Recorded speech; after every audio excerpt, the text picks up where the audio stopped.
ovadonfest.com. Çare yok mu yarınlı yarınlı yar? Seviyor ya bilmedim ar.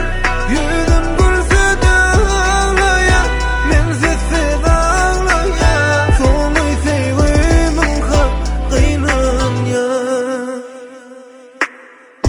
Yüreğim duydu yaşam kıyı göründü şüne. Kapın sesi haber senin. Yaralanmay benim yüreğim, tutuldu dillerim, barran geçti sözlerim. Cevabım yok senden, ya geçtim meymen cennet.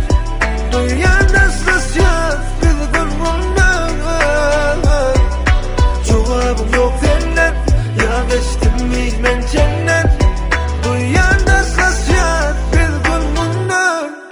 Çare yok mu yarınlı yarınlı yar? Seviyor ya bilmedim ar. Yüzüm gülse dağlaya, menzesi dağlaya. Sonu sevimin hakkıyla ya. Çare yok mu yarınlı yarınlı yar? Seviyor ya bilmedim ar.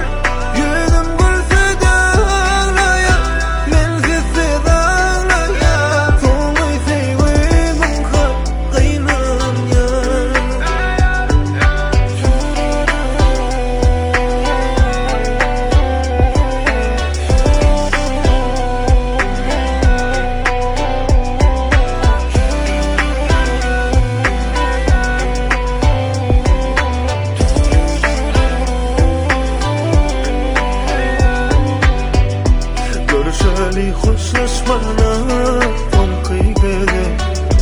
Kime sattılar seni bana dere. Ruhsat vermen paraya, kim ol tanıyım, ya men gürleşeyim. Cevabım yok senden, ya geçtim meymen cennet. Duyan nasıl yaz kızgın bundan.